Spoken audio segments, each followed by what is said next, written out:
Welcome back to the Power Market Podcast. I'm Ryan McMagan, editor-in-chief at the Mises Institute. And joining me today are two of our contributing editors. We've got Tho Bishop and we've got Connor O'Keefe, both of whom have new articles this week at Mises.org. And if you haven't been to Mises.org lately, I highly recommend you check it out. That's MISES.org. And if you want announcements on when new articles come out, be sure and click up at the top on subscribe, and you can get either weekly or daily email updates as to when our site gets updated, which is really every day, but you'll then get a better sense of what's being carried on the site every day. And this week we've got a wide variety of topics I think we can cover, but I think the number one thing that we need to start on is the Venezuela situation. Now, this is an interesting topic, and you can cover it from a variety of different angles, right? There's a big domestic policy issue involved here because of the because of the controversy over the killing of people on these drug boats. Now, people I generally like have been pointing out that this is totally in violation of international law, because what we've got is a situation where the administration, without providing any evidence, just, hey, trust me, you wouldn't think I would lie to you, would you? The federal government is saying, oh, there's drugs on those boats. And not just any drugs, fentanyl is what they're really trying to say. And even though fentanyl doesn't really have a big connection to Venezuela, nonetheless, they're saying there's poison that they're trying to give your kids on these boats, so we have to bomb the boats. Okay, so even if they establish that, what they're doing is still a war crime. When they bomb one of the boats, there are survivors, and then they just kill the survivors. This violates like every letter of the law, the Geneva Conventions you can think about, and also just the general spirit of the idea that incapacitated enemy combatants are to be arrested and imprisoned as prisoners of war, not just mowed down, as the United States is doing in these cases. So Rand Paul has pointed out the horribleness of this, as has Judge Napolitano and others as well, who have said, look, this is a clear violation of international law, obvious violation of U.S. law, but does it matter? I think is the question. Now, in your column this week, Connor, you pointed out that it's the usual situation with foreign policy and war. The left, the Dems, didn't care when their guy was doing it, right? Obama really paved the way for these sorts of extrajudicial killings, even of American citizens. Obama did that. He killed a teenage child who was an American citizen who in one of Obama's bombings. And, there were no repercussions for that. Some Republicans said, hey, maybe that's not a great idea. But of course, not many of them, because the Republicans are always just waiting to get back in power so they can take advantage of these new warfare powers that the Dems help establish every time that they're in the White House. So you point out, though, that, yeah, some Dems are now talking about how this is an evil and bad thing, but okay, what difference does it make? Because they're going to change their minds as soon as the Dems get back in office is a good guess. So this has larger implications then for the administration's stated larger goal of regime change in Venezuela, because the boat bombings and the killings, these are really just part of a larger issue, right? They're bombing these boats, saying, yeah, Venezuela is doing these horrible things because they're boats from Venezuela, and now I need to change the regime entirely in Venezuela, and bad things happen there, so we need to replace the regime. It's the usual playbook for regime change. Bad things are happening in this foreign country, so now we have to go and have a war there and replace the regime. So there's all sorts of moving parts here, but I think we can just start off with the question of, will the boat bombings be even a relevant part to this at all, or is this just noise on the side that few Americans in the end are even going to care about? Connor, what do you think on that? I think it is just going to end up being noise. And yeah, it's just pure politics. Like you were saying, it just happens to be that the Republican administration is doing it. So the Democrats are lining up and they're the ones saying that this is a war crime. And I wrote that column in response to a lot of right wingers pointing out the obvious hypocrisy of a lot of these specific Democrats who were just silent about, like, for instance, the drone strike that happened in Kabul, Afghanistan, after the Abbey Gate explosion. There was just this innocent family. There was an aid worker and his children that got blown up, but it happened under Biden, so the Democrats were kind of silent about it. And then the Pentagon investigated itself and just determined that they were innocent. It was just this horrible thing. But because of party politics, the Republicans maybe clamored about it a little bit. I think the only people I saw really getting up in arms about it were on the right. But now things have flipped, and so it's just, overall it's disgusting. But I do at least appreciate that there are some people with voices calling this out as being bad. I think it would be worse if it was just pure nihilism, pure everybody was completely okay with this. And even though they're completely hypocritical, like I say in the article, oftentimes hypocrites are right half the time. And in this case, they're right about it. Like these are things that we should be condemning. And I guess I tried to take a step back at the end of it, because at the end of the day, like, the problem here is that this whole escalation in the Caribbean just represents Trump doing the same thing as all the presidents that came before him when it comes to lying us into another war, pretending it's about the drugs, and we can kind of get into that angle of it later, just to help some well-connected people around him. And, in this case, bombing people just because the administration says they're terrorists. This is something that kind of, I guess it doesn't confuse me. I'm not surprised by it, but I'm disappointed by the fact that only a few years ago, back in 2022, the right was going crazy because Biden's DOJ was labeling groups like Moms for Liberty as domestic terrorists. And then just they get a little bit of power. They get kind of this delusion that they run things now and will in the future. And now they're completely fine with the president just killing people because he claims they're terrorists. And I don't know, the whole thing is very disappointing, but not very surprising. And I think we'll see what direction this goes, if it will continue to escalate. I know there was talks of it transitioning to land strikes. There's fear about this turning into a legit regime change war. It could go that way, or it could kind of fade away. Hopefully it will. But I think at the end of the day, like, we're not really going to remember the boat strikes too much. We're in the middle of it right now, but it's not going to alone. They're not alone going to leave a lasting impact on American politics.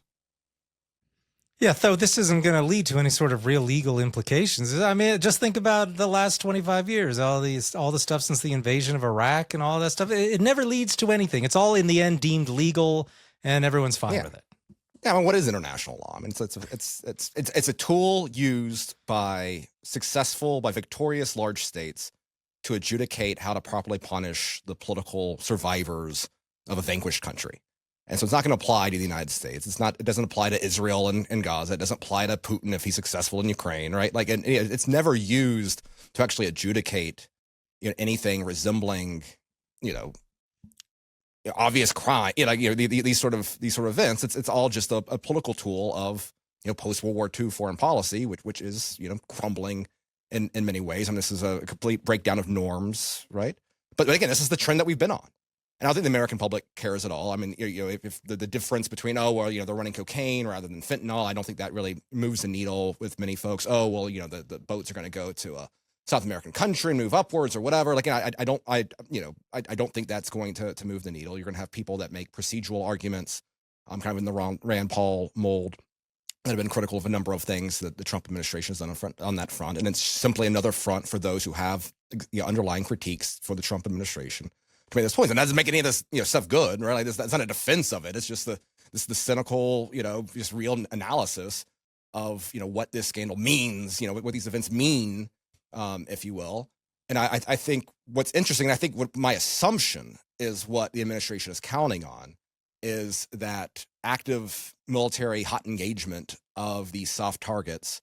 It's a pressure campaign for, not on Maduro himself necessarily, but the people around Maduro, right? They tried to play this game back the first time around. We had, their interim president, right? That Trump administration recognized, all that sort of stuff. And they played like kind of the soft pressure game. Didn't really work. It didn't work at all.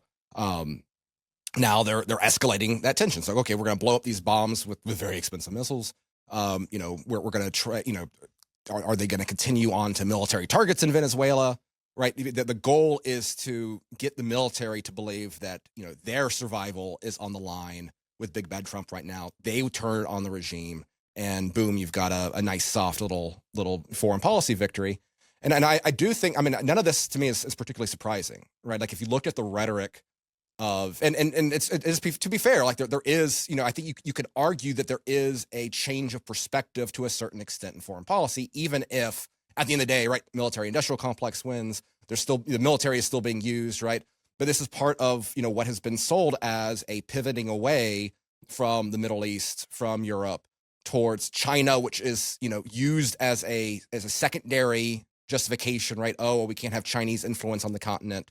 The sort of Neo Monroe doctrine sort of approach, like, okay, we're gonna focus on South America, we're gonna focus on our own backyard, and that's going to change some of some of a particular type of critique when it came to Middle East adventurism, and you still get the military industrial complex still gets its gimmies. We're just gonna shift the focus there, and that shift of focus is what's really important, more than we shouldn't be doing this sort of stuff in the first place. And so I again, none of this is particularly surprising.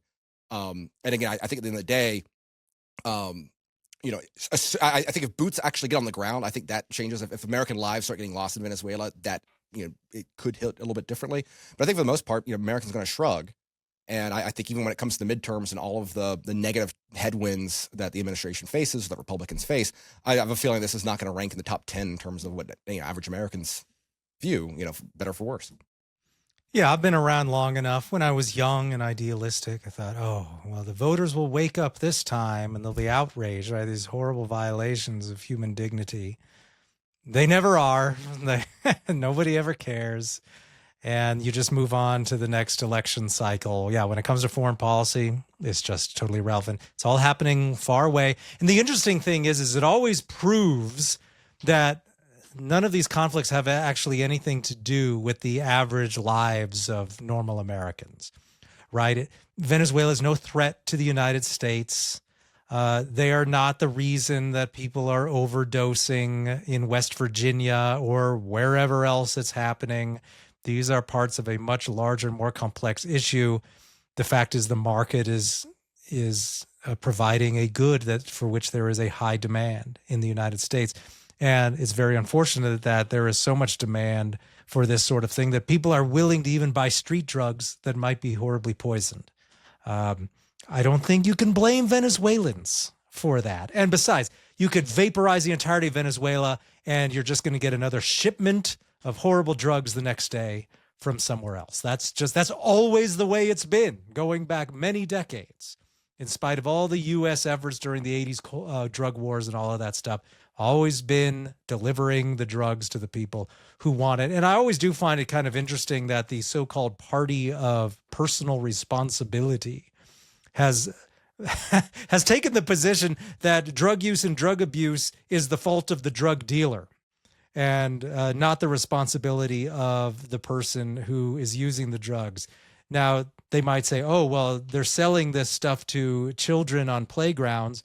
Well, that is a tiny portion of the problem. It's mostly adults that are suffering from this problem. And if you're trying to blame some drug dealer in a village 8,000 miles away, that just strikes me as a little silly. Now, I guess one could ask them, well, is drug crime the fault of or is gun crime the fault of the gun dealer? Should we therefore go to the guy who sold the gun to the bank robber and say that, clearly we need to destroy the gun dealers? I think your average conservative would say no, but magically personal responsibility does not apply in this issue of drug overdoses. And so here we are trying to blame it on Venezuelans. And again, not going to solve the problem, but this is just some of the rhetoric that surrounds the whole issue. That's, of course, though, this larger problem is that Democrats would agree with that, right? They would go after the gun dealer, and that's the issue. Is that we've come to believe that political solutions, big fancy expensive federal solutions, are the ways to solving these underlying social ills. And I'm sure most people are none of this will shock a Mises Institute audience by any means, but like this is precisely the awful state of I mean, it's not just an American problem. It's a broad civilizational problem where this is the element where politics is seen as the solution to these things across the board. And again, it's what are the mechanisms? What are the pressures to fundamentally change and reevaluate these sort of things? And that's the problem. Is there's not something right now. Again, even if there's not a again, if you think about the leading challenges to the Trump administration within the party, right? It's Rand Paul, and even the people that otherwise would love to fork, to put a knife in Trump's back.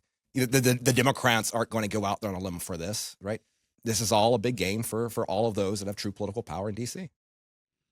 I think what I've been, once again, not surprised, but has just been really notable to me, though, is just how removed this whole narrative is from reality. Like, I remember when Trump was kind of coming back into office, they were really floating this whole idea of using the military against the drug cartels. And I really took them at their word that they literally meant they were going to try to prevent drug trafficking with with special forces and drones. But what I wasn't expecting is that was just basically a complete cover for going after Maduro. I wrote an article a while ago looking at this specific issue, and I went deep into it. I read the entire 80 pages of Trump's DEA's 2025 National Drug Threat Assessment or whatever it's called, and there's not a single mention of Venezuelan boats or boats off the coast of Venezuela because they know specifically how fentanyl is getting into the country. It's not like it's this mystery and they're hiding it. It's just that you throw enough enough traffickers in, most of them are going to get through. But specifically, it's chemicals coming from India and China mainly. A lot of them actually get shipped into the U.S. and then smuggled out back to Mexico, sometimes through Canada, and then they're driven over the border by young men. Specifically, because fentanyl is so potent that you don't need to load up a huge truck. You can meet a lot of demand with a very small supply, and it's a lot easier to hide, a small stash of something in a completely legal vehicle that is crossing the border legally than it is to hide somebody or a whole group trying to sneak over the border. So that's what they've been doing, and of course, the drug cartels, they write in some attrition, so a fair number of them get caught, but most don't because you can't strip search every single person driving over the border every single day. And that is how the fentanyl is getting in. That is not a mystery. The DEA knows that. That's all they were really focusing on in this threat assessment. The maritime routes are super limited. And specifically when it comes to the Caribbean, those are drug smuggling routes. But based on all the research that I was reading, everything that I could find, there are specific routes to get cocaine from Colombia, Peru, and Bolivia to Europe. They're European smuggling routes. They specifically use these boats to kind of island hop until they can find an airport that's not, but without a lot of restrictions, or a lot of times it's shipping containers. They'll kind of hide them on these big ships and then get them into European ports. And that's what these, if to the extent that these are drug boats, that is what they are. They're probably cocaine going to Europe. And so the whole idea that this is going to solve the opiate crisis. They're framing all this as if they can just get rid of Maduro, then we're going to stop having all these overdoses. And if they got rid of Maduro, there would not be even the slightest dent in the fentanyl crisis here. And it's just it's so obvious if you look one step below the surface on any of this. And yet the war propaganda is it's working just as designed, which is just difficult to see. I think especially, I share your general pessimism, Ryan, that I don't think the voters are just going to wake up here. But what's disappointing to see is all the people, especially on the right, that were just talking about how, oh yeah, we were totally lied into war in Iraq. They were just sounding great on all these issues, completely falling on their face when it comes to the current storm of war propaganda that we're in. I think the only thing that maybe prevents me from totally blackpilling on this is I think the numbers of people who support any sort of regime change are much smaller than they were in previous cycles. So, for example, the number of people who were behind the invasion of Iraq back in 2003 was huge. I mean, just the swelling based on nothing, right? Based on a lie, based on the weapons of mass destruction lie, in spite of the fact that Iraq clearly was no threat to anybody, and in spite of the fact that although every intelligent and educated person knew that Iraq had nothing to do with 9/11, the country was absolutely brimming with millions of absolute idiots who believed that Iraq had something to do with 9/11 and who pushed for the invasion on that basis. So I think the numbers are much smaller now, but it's remarkable how you see the exact same rhetoric now than you saw at the time. And it's all about self-styled conservatives, people who call themselves conservatives, people who very well may have said, oh, we were lied into war before, but now suddenly are in favor. And what really got me all worked up earlier today was there was a post by Kat Timpf. She's some sort of like, I don't know, Fox and Friends person or something like that. And she just had a post. She was just like legitimately asking, like, so if you're in support of military intervention, would you be willing to go or send your children to fight in the war? Always a fair question. I don't even think it's really a gotcha question. I think if you can't answer that question in the affirmative, you shouldn't be supporting any sort of regime change. And of course, so that is in reaction to a post by Lindsey Graham, who's not even satisfied with murdering people in the Caribbean. He's saying, without a credible threat of the use of military force, nothing changes in Venezuela. And then he goes on to say, right, regime change is absolutely essential. Oh, and he's real mad at the Pope because the Pope said, I would think twice about war in Venezuela. He goes off on some tangent about the Holy Father. That's what he calls him, which is kind of weird to me when non-Catholics refer to the Holy Father, but just say the Pope. But anyway, maybe he's trying to win over Catholics to his latest war idea. I don't know, but he gets real unreasonably angry at the Pope over this. And so then Timpf comes back. She's like, are you willing to put your money where your mouth is on this? And the whole thread under the article is just the sort of stuff, the garbage you would read in 2003 about the Iraq war, the stuff people would say about the president back then. And here's a perfectly representative sample. I have one. This is from an account called Navy Mom, which is, just lethal doses of jingoism right there. But she says, assuming it's not a guy in India, I don't know. So Navy Mom says, I have one sailor and one going to Air Force Basic next week. They are adults and choose to serve. You should thank them for their service and not undermine the commander-in-chief. Trump would not send the military if it wasn't necessary. How do you deal with that level of servility and just that willingness to believe whatever the government says must be true? This is, as long as America has millions of these people, there's really no hope on foreign policy. And just the whole way she thinks of the country in terms of the commander-in-chief. Okay, the Constitution, gang, does not say the president is the commander-in-chief of America. He is the commander-in-chief of the Army and the Navy. He's not my commander-in-chief. He's not your commander-in-chief. He's not the commander-in-chief. But they like to use that phraseology because they worship these politicians as long as it's their guy. And so that's the level of sort of mental, just complete shutdown that we're dealing with from a lot of people who support this. And there's just not much that can be done. Well, to your point, though, I think there's a big difference between active, enthusiastic cheering on and passive apathy. And I think that when it comes to, like, again, I think it's easy to kind of dismiss, okay, well, you're sending a missile at a drug boat, whatever.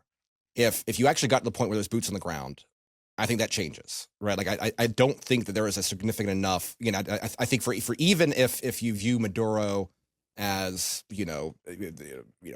socialist, evil dictator of Venezuela, which understandably so.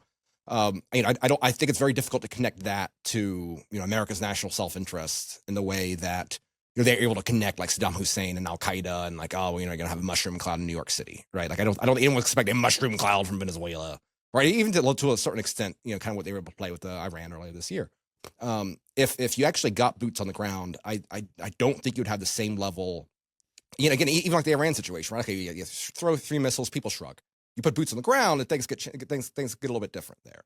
And so, like, I think right now it's difficult to view this out of any other lens than just kind of passive apathy. Maybe a little, we got it when it comes to the drug boat thing, but I don't think that there is anywhere near. You're not going to have a hit country song, right, about next Christmas and the capital of Venezuela, right, in Caracas, right, like.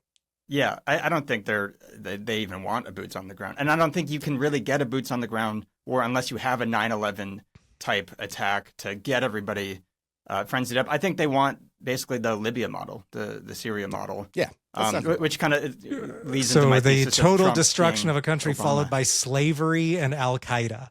And a huge wave of refugees north too. Mm-hmm. That's a whole other side of this. Like, it's pretty well understood that the terror wars were a huge catalyst for the mass migration into Europe. And it's like, why are the America First MAGA Trump supporters the ones trying to like kickstart this south of our border? It's crazy. Yeah, if you go in and you decapitate the regime there, cause chaos, which the U.S. since, the last 30 years, maybe 35, every, of course, regime change operation has resulted in economic chaos, political chaos. Look at Iraq, endless years of car bombing that followed the ending of the Saddam regime, a civil war, the destruction of the Christian community there in Iraq. In fact, the Bush administration has done more to destroy ancient Christian churches. By that, I mean both the physical churches and the communities that live there than anybody else. There used to be millions in the Middle East and now mostly gone, thanks to Bush policy of just basically causing chaos in the region. The destruction of Libya, which has led to a hotbed and safe havens for Al Qaeda. We could look at, of course, Syria. The U.S. cheered on regime change there for years. And now who's in charge? ISIS and Al Qaeda terrorists are now in charge. And Trump invites them to have coffee with him in the White House. So everywhere there's a regime change, it ends up in terrorists being in charge, the impoverishment of the population, economic chaos, the destruction of the good guys in all of those cases. And now they want to do it in Venezuela. And as you just pointed out, causes major refugee situations. And I can tell you that if they do that in Venezuela, you're going to get millions of refugees, and they ain't going to Sweden. They're going to straight north. They're going to go to the United States.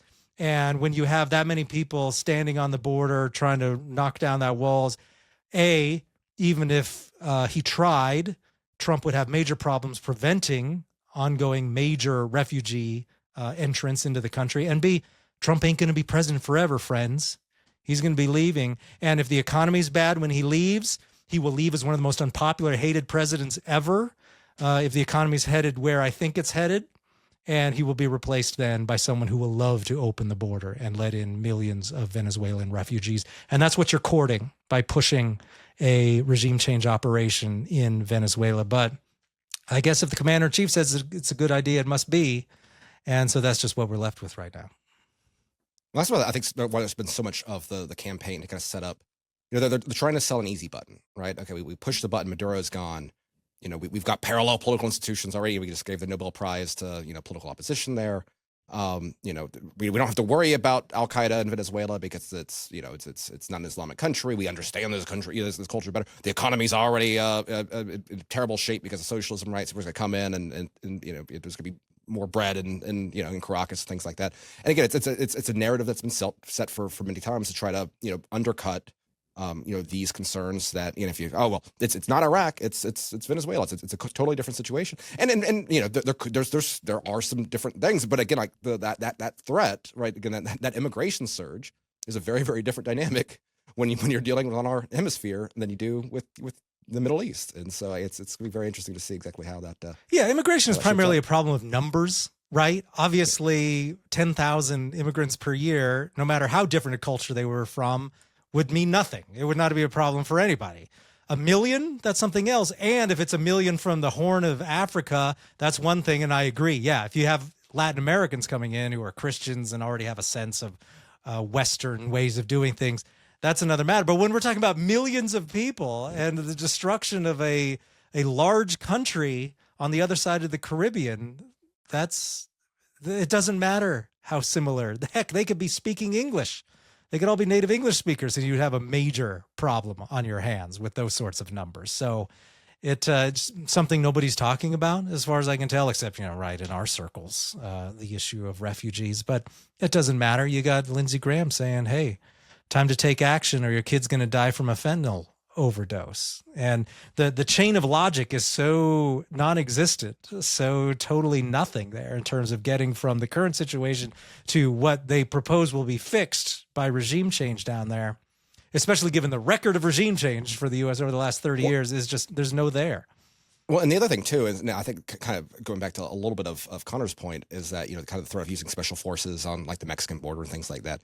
Like, I think it would be a mistake to assume that this would be kind of a one-off in South America, right? Like, I think that, if this proves to be, let's say it's successful, right? Like let's say Maduro does fall without American military involvement directly on the ground, right? A boots on the ground sort of dynamic. Then, okay, what's going to be the next country down there? And so this I think would very much set up a domino situation using, again, the same exact sort of logic, right? We've got all these narco states down there. We got to, now again, things get really interesting once you get to our direct neighbor to the south, and you see how U.S.-Mexican relations go from that. But again, I think that's an additional thing to look forward going there. Is that let's say the best case scenario going on in Venezuela, this is not going to be a one and done sort of thing, and the question is what comes next. And again, how does China respond to this as well? Like, you start bringing in additional international actors and the opportunity to create trip lines there, that creates very, very interesting dynamics there. So this is not just simply something even confined to the Venezuelan question. Really, if you take this logic to its next natural conclusion.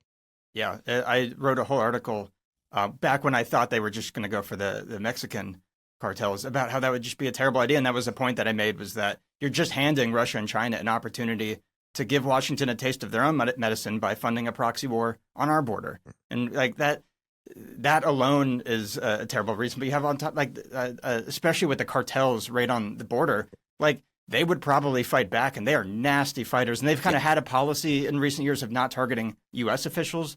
They've certainly been brutal against Mexican cops down there, but they could just change that. And they have drones. Like, they are not MQ-9 Reapers, but they have a lot of firepower down there, and they could do some real damage, especially those border towns there. And it could get really, really nasty.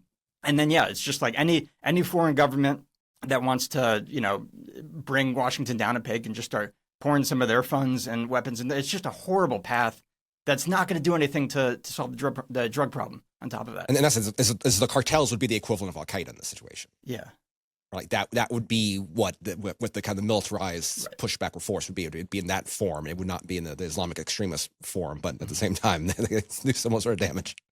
Yeah, it'd be a state within a state, a competing coercive organization, competing for control and trying to assert a monopoly, which in many places the cartels have achieved, essentially a monopoly on the use of coercion within that area. They tolerate the Mexican regime to function to some extent in those areas, but never in a way that actually harms the regime in those regions of the country. If you're paying attention to it, right, you know that it's a patchwork, right? There are some regions of the country like Chihuahua that are basically cartel controlled. Mexico City, where the regime itself is very strong, you don't have to worry nearly as much about getting beheaded or something like that down in the core of the Mexican state. But some parts of the country, there's functionally the Mexican state can assert in no way a regime monopoly there. And so it would be a matter of simply expanding that if the U.S. came in and functioned in such a way as to further weaken the quote-unquote legitimate regime in Mexico City. So that could end up very bad. It's also worth keeping in mind that these cartels have a heavy presence in the United States already. Like, we kind of think of this as if they just throw the drugs like in bags over the border and they just get to people in cities. But no, they have extensive logistics networks. They have a very heavy presence here anyway. So if they really wanted to start, causing some chaos and committing terrorism, they're already here. That would just be, it's just so stupid. It gets me going because it's just like all the drug overdoses are going to continue. They've been taking out drug kingpins and taking out their infrastructure for decades now. And as long as, I think I looked it up, Americans pay $100 billion a year for illicit drugs like this. So there is heavy demand. As long as that demand remains, somebody's going to find a way to do this. And we're just escalating the same, Trump is talking about escalating the same approach that has been disastrous for the last 30 years or so, at least, in a way that is going to just make everything so much worse. And I don't know, and people are just getting right behind it. Yeah, the Mexico situation, kind of a Latin America writ small in the sense of, fine, you can get rid of one drug lord and then just another one pops up. But between getting rid of the one drug lord and then the new one replacing him is total chaos and a big surge in violence and murder, because then you just have to rearrange then the power structure. So if you're going to do that, you have to know what you're doing or have something in place to deal with it. And the U.S. wants to do that on an even bigger scale, because it claims that essentially Maduro is a drug lord. So let's get rid of him. Okay, what's going to happen afterward? Well, a new one will pop up then. I mean, we already know how it works, but they're claiming that it's going to be something totally different. But that's how Lindsey Graham makes his living, as he just starts new wars. And who cares what happens after? Obviously, it's not going to hurt him in his mansion, wherever it is that he lives, and his security detail. He'll be fine. And since he has no children or wife or anything, he couldn't care less about the future or the legacy of anybody else or anything. Lindsey Graham is fine. So who can be surprised that this is the position he takes?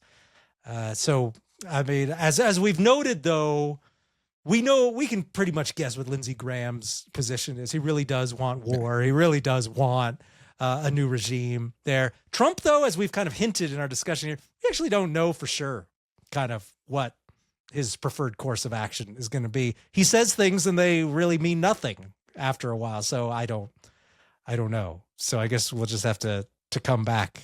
Yeah, this is just as likely to result in regime change as Trump having some sort of grand economic breakthrough with Maduro. Like, yeah, there's anything in the middle. Yeah, you could see them like shaking hands and hugging like 6 weeks from now. Who knows? Oh, this guy, like he's just, say what you will, but like, he just survives. Like he was saying about Mamdani, right? I think we can expect great things from him now. Yeah, who knows? All right. Well, speaking of economic breakthroughs, let's move on to our next topic, which is the state of the U.S. economy, which does not seem to be having a breakthrough, at least maybe a breakthrough to the bad side, where we're now that thanks to the shutdown, we don't have the BLS jobs data again. And normally it would be due out this week. That's not happening. So we actually have to wait until it looks like, the 16th? It looks like when the next report is going to come out. Yes, the employment situation report will be the November report, December 16th at 8:30 a.m. So, a week and a half late. This is going to be after the next Fed meeting. So what are we doing talking about jobs now for November? Oh, we're looking at private data. We kind of joked about this among ourselves the last FOMC meeting, where the Fed was getting questions like, so you tell us you're data driven, where's this data come from? And they're like, well, we're going on Indeed.com and trying to figure out how many jobs there are, and we sent an intern to the grocery store to check prices and stuff. I mean, it's basically stuff on that level in terms of doing the data. And that's where it looks like the Fed is still going to be with its next meeting, which is going to be on the 9th and 10th. The FOMC will meet. It will not have the November 2025 data, won't have CPI data, which the next report for that is on the 18th. And so we'll see what the Fed does. But I can tell you what the most recent ADP report is. They put out private payrolls, and they're saying that the private sector lost 32,000 jobs for November. So yet another month. I think if you do the average of the last few months, you're looking at 4,000 lost per month over the last 3 months. So it's an economy that's losing jobs. And you wouldn't know anything about that from the administration, though, which is still acting like we're in some sort of economic golden age. So I really am curious to see how the situation turns out, because we have so little aggregate data. Mostly what you're getting is bits and pieces. You're getting data about home prices, which continue to slide. You're getting some data from the Fed about delinquencies. Foreclosures, we're told by Bloomberg, is up 20%. And then they're like, well, it's up from a very small number. Yes, true. But I worked at the Division of Housing in 2006 and 2007, and we said the exact same thing back then. We had these huge increases in foreclosures. We actually brought it up to some of the banks, and they're like, oh, well, the numbers are still small. And then 6 months later, the numbers were much, much bigger, and they still hadn't changed their opinion about anything, and they had no plan in place. So maybe it is an important number. I guess we could it could be that the number will go back down. But given what we know from Austrian economic business cycle theory, what we know from just having lived through this a few times, are foreclosures going to suddenly disappear with so many delinquencies on credit cards, on auto loans? It seems unlikely at this point, unless you start to see jobs come back, which they're not doing. So do you see the administration, though, changing its tune on the economy, or is it just going to keep saying that everything's great and hope that the future numbers somehow show that? Is there any sort of strategy? What they're going into midterms here in a little while, less than a year. So what are they going to do with that? It's going to be interesting to see who is used as the scapegoat, I think, at this point. There were some murmurs a couple weeks ago about some major administration changes, perhaps including the chief of staff. But to me, I think it's getting to the point where it's very difficult to sell a nothing is going on here picture as a whole. Again, and there's been, I think, a decided tone shift, not explicitly all the time in terms of direct administration rhetoric, but just in terms of the broader intellectual influencer, Twitter online discourse, right? Particularly since the midterm or the off-year elections, right? That, okay, this affordability issue is actually kind of really important. Things aren't going well there. And so I think it'd be difficult to just blame Biden at this point. Might have been a little easier if they had been leaning into that for last year. So the question is, what's going to be the scapegoat here? They're really counting on, some of the changes with the big beautiful bill to start manifesting green shoots. God, I'd be a little surprised at that point. At this point, so are they? What are they able to point to as the reason here? And again, in terms of, because I don't think you're going to see a significant policy change at this point. Like the biggest policy change could be on the tariff front, perhaps imposed by the courts. But again, like that's going to help a little bit. It could help small businesses quickly. How quickly that even manifests itself in a way that's going to be politically potent is a different question. But yeah, I think they have to figure out something rather than, and I expect there to be something that they're going to go into besides, hey, everything is great. You can't, don't believe your lion eyes. Well, I certainly don't see any change in policy. I mean, look at fiscal policy. They're just going to spend more. ADP blames, to some extent, the tariffs for causing the job losses and really providing a major drag on the economy. And that's become something of a litmus test, I think. I think you can tell if someone has been a small business owner or is involved in small business, depending on their position on tariffs. If they think tariffs are great and are going to make America great again, they must not have much experience when it comes to actually making things, making a business profitable, creating a productive institution of any kind, because they see increasing the price of production as a good thing, which makes no sense whatsoever.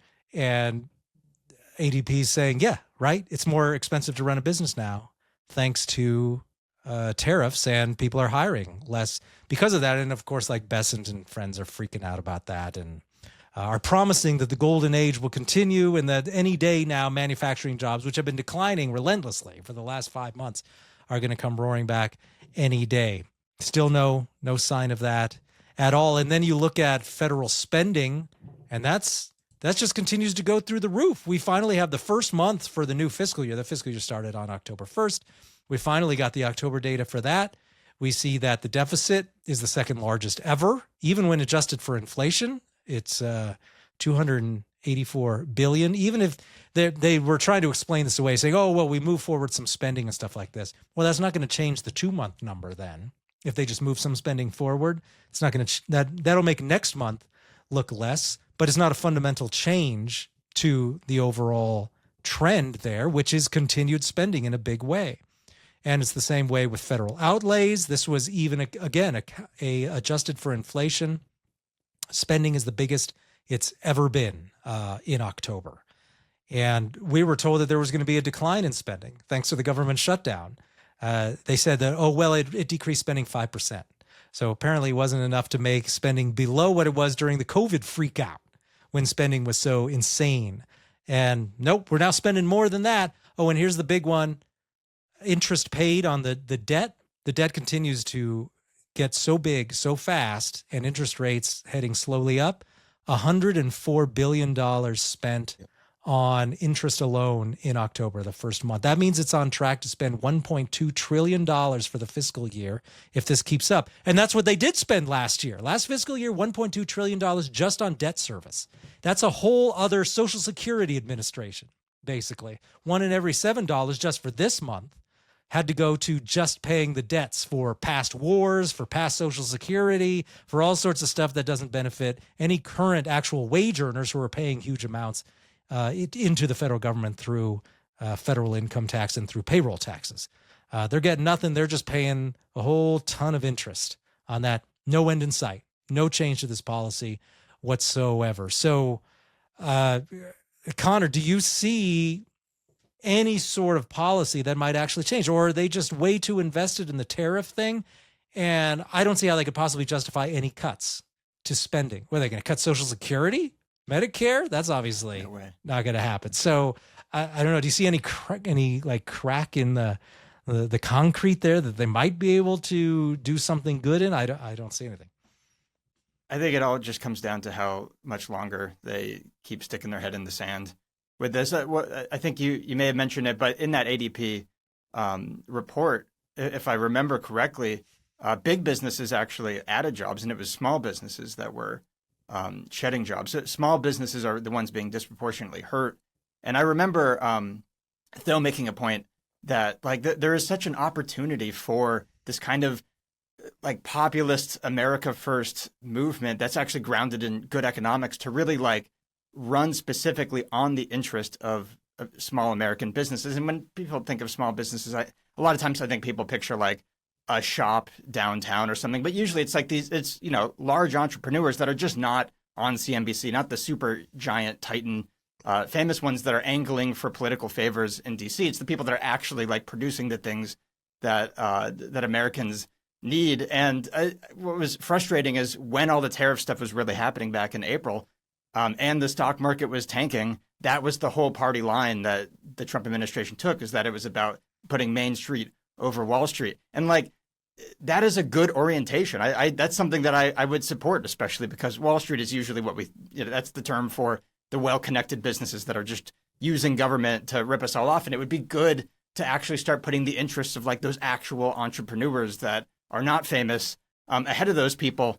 But of course, that was all being mobilized to sell tariffs, which is the exact opposite of that. And we've seen that in the data in the months since, that they are disproportionately hurting the small businesses that are making things in America, but they're making things in America in part with things that are imported, and that's what's getting tariffs. So those are the people getting harmed by this. And yeah, the administration can continue to try to ignore it and kind of in the macro try to deny that the economic pain everybody's feeling is real, which of course the Democrats are over the moon about. That's sort of the approach they've taken so far. And I don't see any sign that they're going to pivot anytime soon. But who knows? Everything like this changes fast. Well, guys, it's December. So that means now we move on to the college football portion of the show.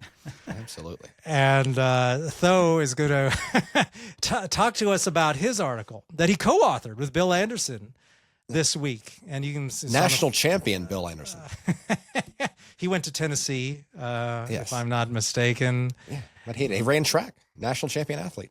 Well, I went to CU Boulder, so I'm not qualified to discuss sports in any capacity, at least not college sports. And so let's talk about your article, though, because it looks at this connection, makes a connection between monetary policy and bad things in college football. And the name of the article is "The Lane Train and the Rest of College Football Madness Has Been Fueled by Easy Money." So make the case for how college football is made worse by easy money. Well, I'll spare you the details of the Lane Kiffin drama that was the catalyst for this, because it's a multi-layered episode that ends with a coach leaving behind his golden retriever in Ole Miss. So there's a lot of things there, but not necessarily. I can't blame the Fed for Lane Kiffin being a bad human being. But it is interesting though, because and this kind of touches into some of the broader themes, right, with the new right, right? It's about like, oh well, number goes up, the decay of American values, the decline of tradition, the commodification of everything, and like college football actually is a perfect ecosystem for this. And there's even a little bit of anarcho tyranny component as well. It would, of course, be a little bit simplistic to say this is all because of the Fed, right? There's plenty of other changes that I'll touch on just a little bit, but it is very much this byproduct of financialization. Because what you have right now is that you've had a massive change in money being pumped into college sports. Now, this is not a direct spigot from the Fed, right? This is not the Federal Reserve is not buying college athletic assets, right, as some sort of a direct bailout or anything. But it overlaps with significant changes with American media consumption habits, the rise of streaming platforms and the like.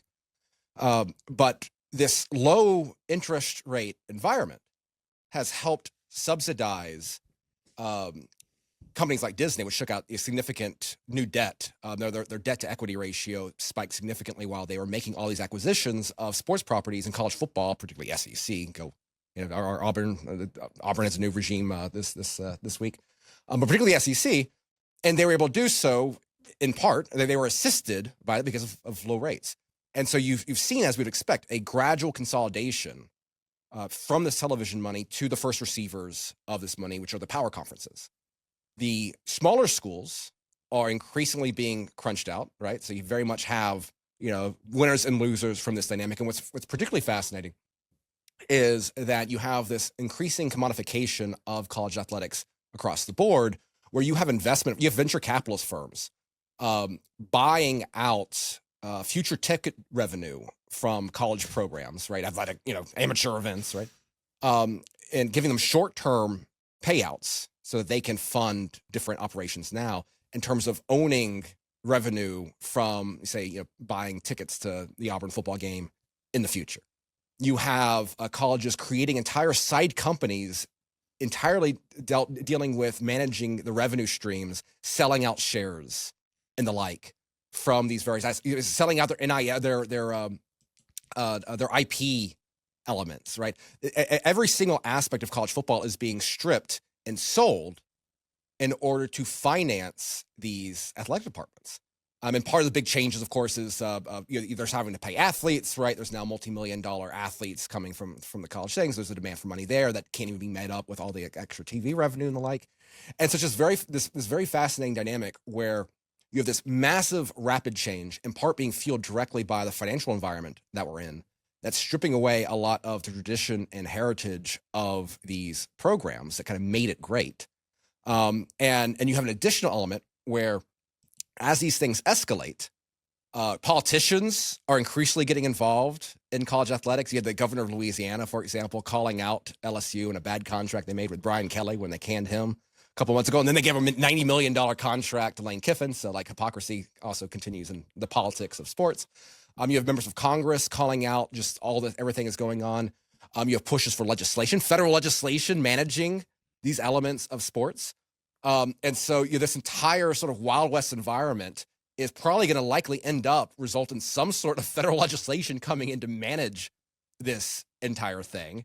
And so it's a perfect sort of ecosystem of everything that we worry about. And to me, my additional contribution to this is that kind of one of the inherent flaws, or kind of one of the inherent sins of what has created this entire new world order is the labor theory of value. Because a lot of this force when it comes to player payments, regardless of one's opinion of it, came from courts ruling against the amateur status argument that colleges had with college athletics. And their arguments like, the athletes are being exploited because they're doing all the labor and they're not making any money from the value of the product. But of course, the actual value of the product is less the athletes, but more the brands that are, 100 plus years old, right? It's the consumer watching it, right? And so this entire notion that it was these athletes that were driving ultimately that were single-handedly responsible for the revenue being made in these sports. If you take the same exact athletes, you put them on, generic, Madden create team, logos, you'd probably get 1 million people watching them, right? You have people watching Georgia football at, 9 million strong every week, regardless of the game, because of the connection to the brand. And so ultimately, all of this stems from the how deep embedded when it comes to thinking about sports, the labor theory of value is that justified legal rulings that then had to be made up with a demand for new cash, which is now being supplied by venture capitalist firms, dealing with an industry increasingly consolidated because of low interest rates. And so just kind of there's so much of that we complain about the modern economy captured in a very, very nutshell of the intensity that is college football fandom. Wow. That is my selling point to you, Ryan, as someone who does not care about college football, on why I think this is actually an interesting topic for our audience. Well, you know what it gets me thinking of are all those scenes from that movie, The Big Short, where, right, they're out there, they're learning about all of these bizarre financial products that are being CDOs, collateralized, synthetic, all of these terms that they're throwing out about are different and more advanced levels of essentially gambling. And I see similarities here, right? With, we're like 3 or 4 degrees out from the actual sports competition, but we've got bets about the outcome of the game. And it's really quite remarkable. And it really is financialization, I think is absolutely the right term for it. I could just imagine like Steve Carell, like pining through the books, like, oh my God, this bond is based off of future FSU ticket revenue for a program that didn't fire its coach after missing the bowl for 2 years. Sell it now. Sell everything. It's a scam. Yes. Sell it all. Which, of course, would happen if you had any significant amount of deflation and any real crumbling of the monetary structure we've built. Well, that's the thing. It's like the entire economy, right? It's like, okay, well, fans will not turn off ESPN, or they will not get rid of ESPN. You know, we can increase the cost of ESPN $10 every year, $20 here, because fans will not stop watching. And there's a lot. Yeah, there's a lot. My willingness to pay is actually quite high. But when it comes to going to those events, right, going actually to the ticketed events, right, which is where a lot of this investment is going, fans are going to stop going. I know a lot of fans that sold their tickets to FSU because they did massive stadium upgrades, also with kind of very nicely priced bonds, and they've priced out the middle class. And so, like, what's going to happen? And so you have an economic downturn. This happened in 2008. You had fans stop attending sports. Ticket revenue started going way down, right? So, like, just not that far back ago in 2008. You saw a significant strain on the budgets of athletic departments as when an economic downturn. And now, rather than it just simply being a university problem, you have investment firms that they themselves are going to be exposed to this risk because they're buying out future revenue from this, not expecting the possibility of a downturn. And so, yeah, it's like that the importance of that consumer element is very much on play here. Interesting microcosm, basically, for the whole economy. Well, and that was a good observation, too, about, okay, they'll still watch it on TV, because that's true for me, right? I have an MLB.TV subscription. And one of the reasons, though, that I bought that was I'm like, look, you're going to go to a maximum of 1 baseball game a year because it's just so expensive and not worth the trouble now. So I'm like, well, I'll just watch, 50 games at home with this pay service, which is basically the price, well under the price of a day out at the ballpark, of a single day out at the ballpark. So, I mean, yeah, I can see that would be the last thing standing, but all of that other stuff is already priced out of the middle class, unless that is just your committed hobby, where that's just where you put all of your money. So the reason that's made possible is, right, just put it on a credit card. Just do buy now, pay later while you're at the game. Buy your bag of peanuts on buy now, pay later. And it's really just amazing at how it just keeps the hamsters running on that wheel for all this stuff and what can result. Now, if you are looking for a silver lining, and there's one I've identified, is that if you hate Hollywood, this is a good thing, because if more money is being pumped into sports, it's less money that the same Disney can pump into remaking a latter Return of Jafar next year, right? Like so if you hate Hollywood, the fact that basically it's fascinating. Like Disney or ESPN is showing that like it's their sports content is like is the biggest thing propelling their streaming devices right now. And so it's coming. This is a massive shift in the way that the kind of the cultural investment, however you want to, entertainment industry, right? Sports is king, and that's how tapping into betting and like the integrity elements and things like that. All of which is a whole another topic, but it's just a very fascinating thing happening in real time. That many good-hearted Americans, the best of America, are being dealt with the anarcho tyranny and financialization of modern college athletics. Well, sports in general is moderately family friendly, right? You can put on a game, watch the game, and you don't have to worry about what's going to happen on the screen very much. Even with the gambling element, you're right, it's probably less spiritually degrading. It's less wholesome than it used to be. Yeah, right. And so that I I would could ever do totally that. see that. Well, and it is interesting too. Is like, I mean, you hear this all the time. I'm sure some of our listeners are already thinking to themselves, "Oh, bread and circuses, sports bar, yada yada yada." You see this even with like certain announcements of the new right. But to me, like sports is it really it's part. It creates there's an intergenerational story to like great fandom, right? Like you grow up watching games with your father, who grew up watching games with his father, right? Like you have those, and it's like there is an element there where again it's all frivolous and it's sports bar, whatever. But like there is I think an important cultural component to it. That's not even touching into how it's another path for militant jingoism, right? Like the amount of hatred, the amount of Schadenfreude I have watching my sports enemies in misery, as was the case when I was watching Florida fans disappointed they did not get their ticket on the lane train this year.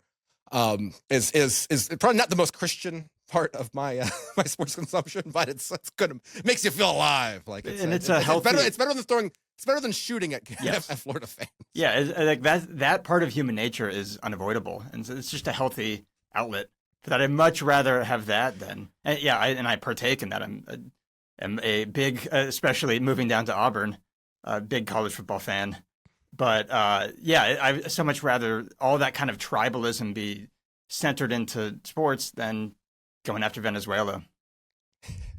Sure. Yeah. I'll take bread and circuses, provided the circuses don't involve any actual human death over war any day, right? I think that would definitely be an improvement. And yes, even right? I didn't even bother watching the World Series this year because I didn't hate either of the teams enough. But last year I watched because the Yankees played and I hate the Yankees. So I was happy to watch the Dodgers beat the Yankees in the prior year. But yeah, I mean, I get it. It's a fun, and by the way, how many times have we just on the side talked about the Nika riots, Connor, right? We're talking, 7th century Constantinople, people who got really into this team and it bled over into politics and caused a riot that caused tens of thousands of deaths. It's this like ain't a revolution. New, right? Yeah. So yeah, Right. you're gripping onto some sort of deep-seated human thing with these sports But it's competitions. It's not like only Rome had sports. Like I think it's part of any healthy society. They just happen to be the biggest empire at the time, so they had the biggest, most spectacular sports, and we happen to be the big empire right now. But like even for small, I think healthy communities, there has to be some kind of outlet for that, and I think sports is kind of ideal. Well, this may be one of the few times that we've ended this, one of my podcasts, at least. Anything associated with Ryan McMagan usually ends up on a downer note. But this, I think with this lighthearted discussion, we'll go ahead and wrap up this episode. Though, what do you got? Before we get out of here, if you've listened to this point, then you're obviously a fan. It is a reminder that we are doing our year-end fundraising drive. And best of all, if you donate $25 or more, you will get in your hands a physical copy of some great McMakin content. So I mean, that's Strategies for Liberty is fresh off the printer right now. This has never before been available to our audience. And better still, your donation will be doubled if you make it this week. You can find all about that at the front page of Mises.org. And also a great time to become a member for 2026. If that is not your resolution for the new year, then make it now. It's $100 a year, but you get a lot of great member benefits, including the beautiful Misesian magazine, discounts at the bookstore, events, and all sorts of great stuff. So you can find all of that at Mises.org. Yes, I wrote this booklet, but this is actually the first time I have seen the booklet. So it looks great. Looking here at the site. Very nice. Yes. And this is a collection of essays that over the years we've just put out regarding the topic of strategy and how to actually do something to get liberty. I call it Strategies for Liberty. I mean, the fight for liberty, past, present, and future. Yes. About the strategy for liberty, but the fight for liberty, past, present, and future. Well, and of course, that's what we're doing all the time with Mises.org. We're fighting the battle of ideas, which I know some people discount, like that doesn't matter, but that's at the root of all of our problems is the fact that people have bad ideas. They don't like freedom. They like war in many cases, or they just don't care. And the only way you can get them to care is to convince them to care. And that's a lot of what we do. But these essays also kind of look at the praxis side of things. Okay, how do we use our work in the battle of ideas in other areas of life as well? So that's really sort of, I think, the theme of this booklet. So yeah, you'll get one in the mail if you give this year to the Mises Institute. So thank you, all of you out there who do listen, who do support the Mises Institute especially. And thank you for listening to the Power Market Podcast. And we'll be back next week with, I'm sure, hey, maybe we'll even have to come back to college sports. Who knows? Oh, if Georgia wins the SEC championship game, I will guarantee you I'm going to work it into next week's episode. Oh, man. Okay. If not, I'm going to ignore it entirely. Then I'll work it in, I guess. If there's a boom and bust, then it comes to sports fans as well. We'll be back next week with more then. So we'll see you then.